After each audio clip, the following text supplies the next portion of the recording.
Oi, gente, estamos de volta aqui. Que bom falar com vocês no canal do Dicas e estamos falando sobre algumas certificações. Nós vamos falar hoje sobre a certificação no Conselho Municipal dos Direitos da Pessoa Idosa. Eu já falei sobre o CMAS, aqui em Guarulhos a gente fala CMAS ou COMAS em todo o Brasil. Já falei sobre a certificação CMDCA, Conselho Municipal dos Direitos da Criança e do Adolescente, e hoje eu vou falar sobre o Conselho Municipal dos Direitos da Pessoa Idosa. E sempre lembrando que falo daquilo que é minha expertise, que é a área de formação e atuação na assistência social aí, formando em serviço social. E eu atuo no terceiro setor há mais de 20 anos. Então eu vou falar daquilo que eu tenho vivência, experiência e conhecimento. Ok? E agradeço você por seguir a gente aqui e fazer parte do canal do Dicas. Bom, vamos lá para a gente entender. O Conselho Municipal do Direito da Pessoa Idosa, está dentro da pasta da Secretaria de Desenvolvimento e Assistência Social, na grande maioria dos municípios.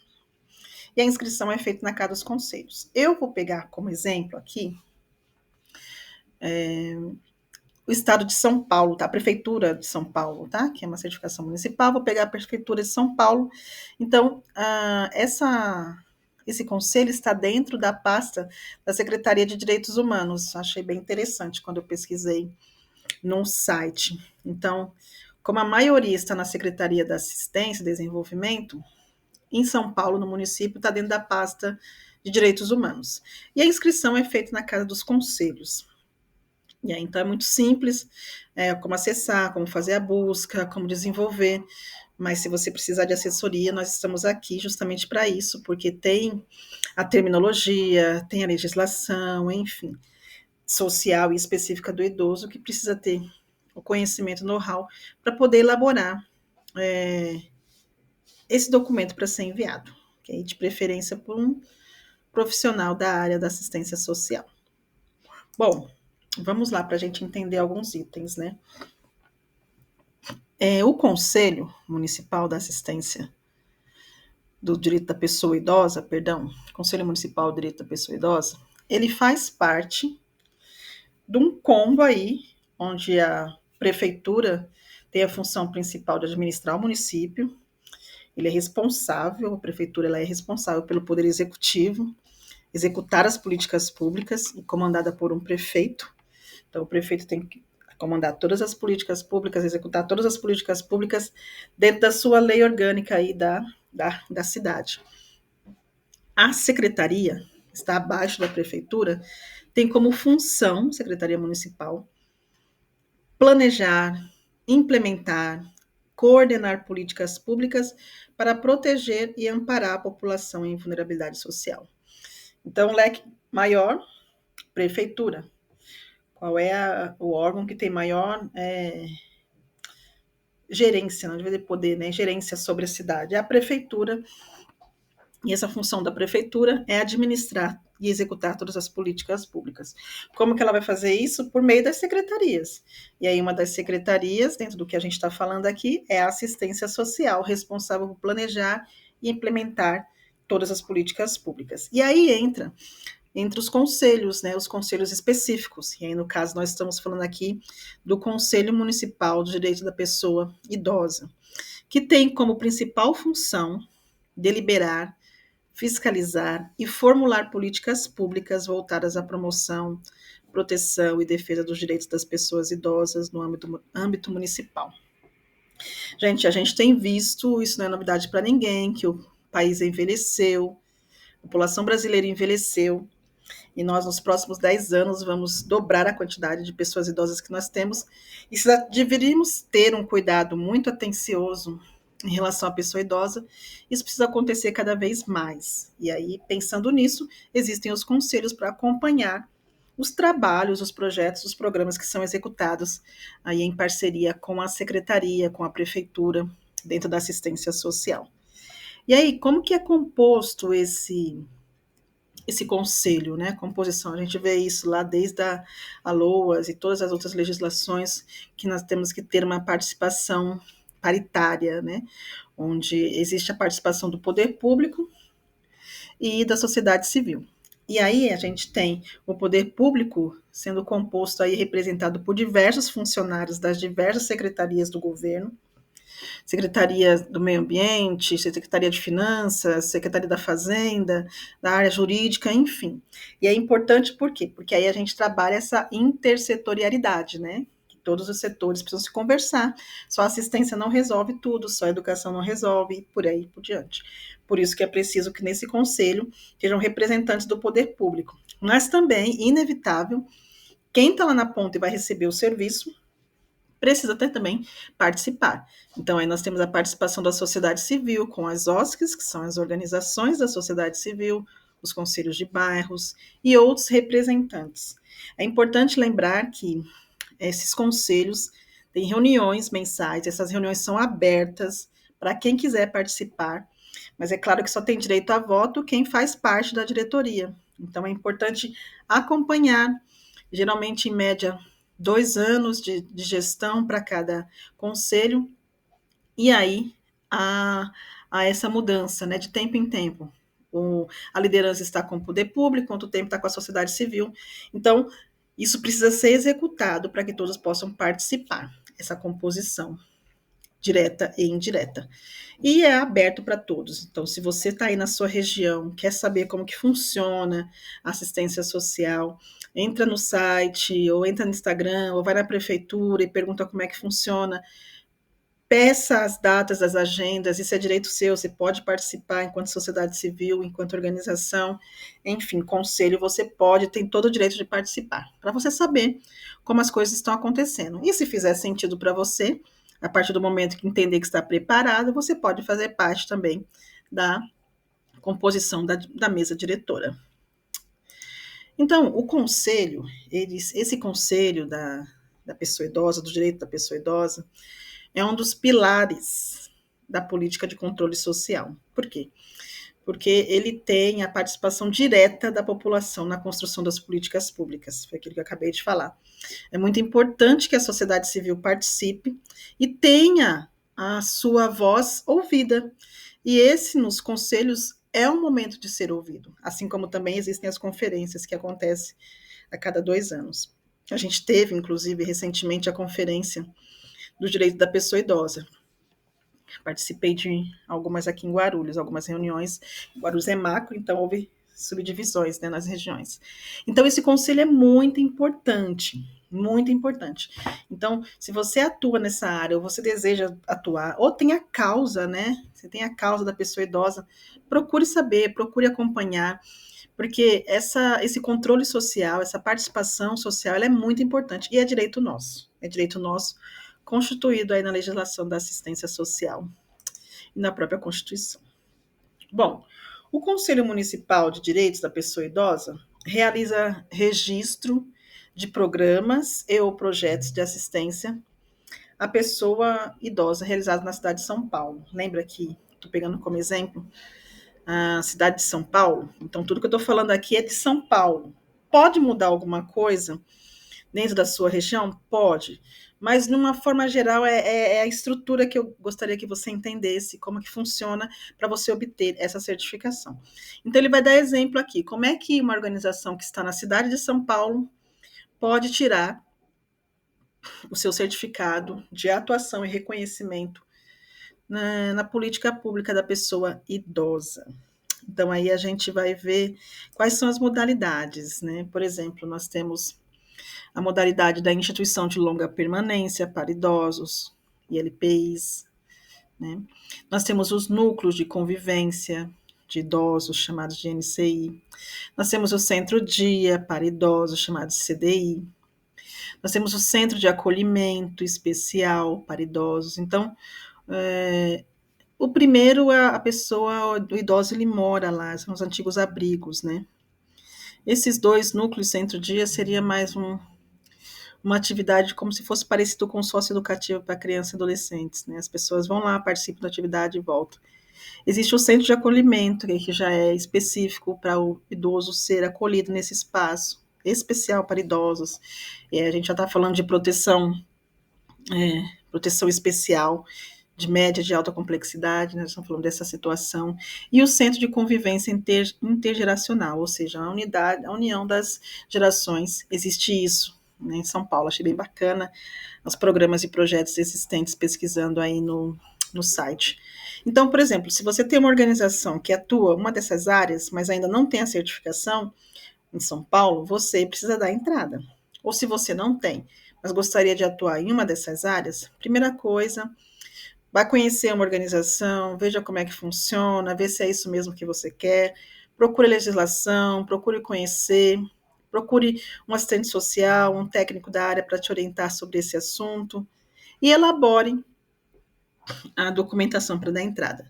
Suzana, eu vou dar entrada para poder ter a verba? Não, não necessariamente. Se você é uma organização, e eu conheço muitas, que não quer receber verba pública, não tem problema nenhum. Mas é importante você estar instalado dentro de uma cidade que tem legislação, que tem supervisão, se não tem, deveria ter.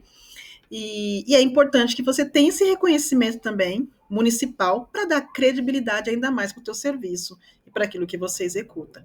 Então, não necessariamente você precisa receber verba do governo. Se você estiver inscrito nesse conselho, já dá credibilidade. Agora, se você estiver pensando em financiamento, lei de incentivo, aí sim precisa apresentar um projeto, ser aprovado, enfim, para que você possa receber lei de incentivo ou participar de uma chamamento público, também você pode participar para receber a verba da secretaria. Bom, da assistência social. Bom, aqui um resumo, né?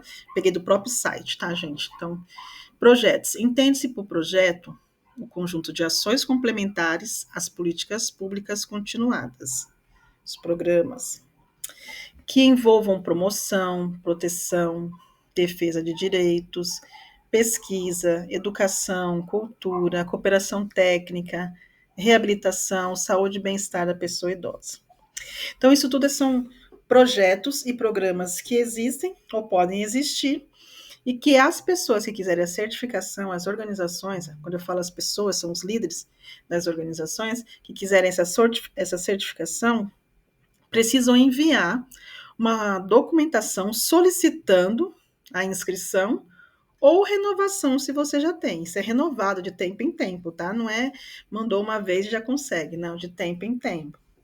Né? E cada município vai estabelecer o seu tempo, se são 1 ano, 2 anos, a cada 5 anos, 3 anos, enfim, tá bom? Consulte abaixo os documentos necessários para a concessão ou renovação do registro no Conselho Municipal dos Direitos da Pessoa Idosa. E a gente vai ver agora na prática um modelo, lembrando que eu estou falando de São Paulo, de documentação que você pode enviar para conseguir essa certificação. E aí eu peguei dos vários serviços aqui prestados, eu peguei o NCI, tá? Núcleo de Convivência de Idoso, que é aquele idoso vai, faz atividade e volta para casa. É um núcleo, é um apoio, ok? Vamos ver aqui.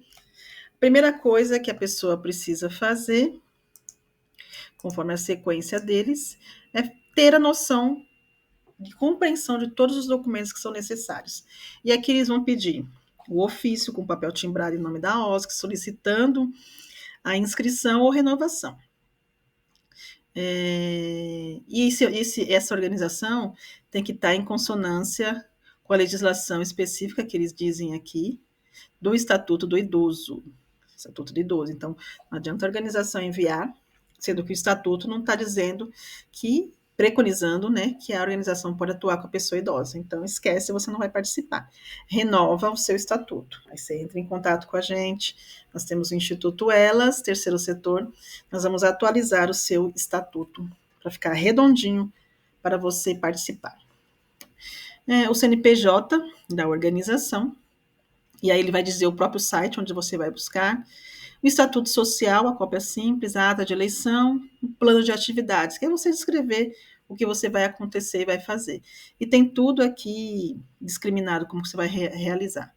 E a relação atualizada das pessoas idosas, contendo o nome completo, sexo, faixa etária, enfim, a gente vai ver aqui direitinho. Ok? Então, esse é como se fosse o checklist, né? Para você ver se você tem os documentos ou não para a organização. Aí o modelo de ofício, muito simples, fácil de preencher, para quem já tem costume, né? Para quem não tem, eu sei que é algo novo. Aqui está o plano de atividades que você vai desenvolver, né? Quais são os dias da semana que tem a atividade aí no NCI, lembrando que esse é o modelo de NCI. Quais são os horários de manhã e de tarde? Tem que ter uma carga horária mínima, né? Pelo menos com a pessoa idosa, não precisa ter todo o tempo, todo o horário, o dia inteiro no NCI. Quais são as atividades desenvolvidas e a descrição das atividades, né? Então, por exemplo, numa organização da NCI vai ter oficina de dança. E qual a descrição dessa dança? Ah, dança contemporânea, dança cigana, enfim, como organização que eu participo e acompanho, faz um trabalho fantástico também com a pessoa idosa, muito legal. Atividades externas, se existe atividade externa dentro da organização, se realiza alguma atividade fora do espaço, e o que acontece. Você vê que tem que descrever tudo, o voluntariado, se tem voluntários, quais são os voluntários, que tipo de atividade que exerce. Por quê, gente? A gente está falando de um reconhecimento. E para a gente reconhecer alguma coisa, a gente tem que fazer. Para a gente fazer, a gente tem que comprovar. Então, se você disser que tem voluntário, tu tem que ter termo de voluntariado assinado, fazer gestão do voluntariado. Se você está enviando um plano de atividades, você precisa ter, no mínimo, um planejamento das suas atividades, tudo organizado. Tudo isso vai demonstrar gestão e organização da OSC, ok? E aí, para encerrar, tem a relação atualizada dos conviventes. Ou seja, tem que colocar todos os nomes. Aí é um modelinho só. Então, tem que ter nome completo, sexo, data de nascimento e a data que entrou na instituição, quando é que essa pessoa entrou, a data de inscrição, não é matrícula, porque não é escola, é inscrição, ok? Em todos os projetos sociais, inscrição e não matrícula. Grau de dependência, esse grau de dependência é se o idoso tem alguma necessidade de saúde, ela depende de apoio, de suporte, então vai ser de 0 até uma idade que eu não consegui enxergar aqui. Deixa eu ver se eu consigo ver melhor como está aqui no documento, o grau de dependência. Deixa eu só ver aqui, para não falar besteira para vocês. Grau de dependência 1, 2 ou 3. Isso. 1, 2 ou 3. E aí a gente vai vendo, conforme vai aumentando o grau, vai sendo a necessidade da pessoa de ter suporte ou não. Isso é importante para saber até tipo de estrutura, de acessibilidade, de serviço, de programa que pode ser executado.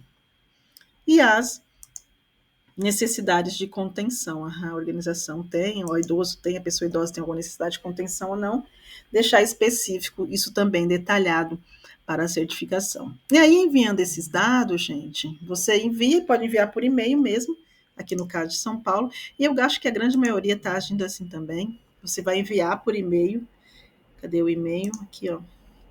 Você envia por e-mail, eles vão receber a documentação, se tiver alguma coisa que está fora do padrão da exigência, eles vão devolver. Você, com uma diligência, você corrige e reenvia.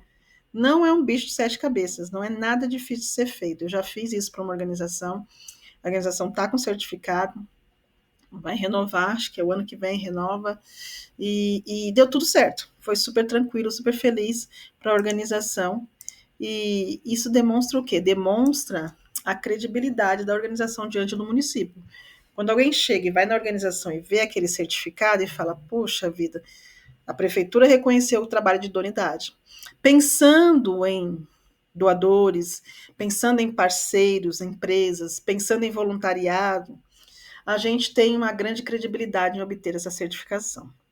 Mas não só por isso, principalmente pela estrutura da organização e idoneidade da liderança. Então é importante que, se você ainda atua com a pessoa idosa e não tem essa certificação, entre em contato com a secretaria, entre em contato com a Casa dos Conselhos e vai obter essa certificação. E entre em contato com a gente está à disposição para ajudar você também no preenchimento dessa documentação. Que de repente você olha e fala, Suzana, é fácil porque você já tem costume, né? Mas eu super entendo. Para quem ainda não tem, a gente está aqui justamente para isso, tá bom, gente?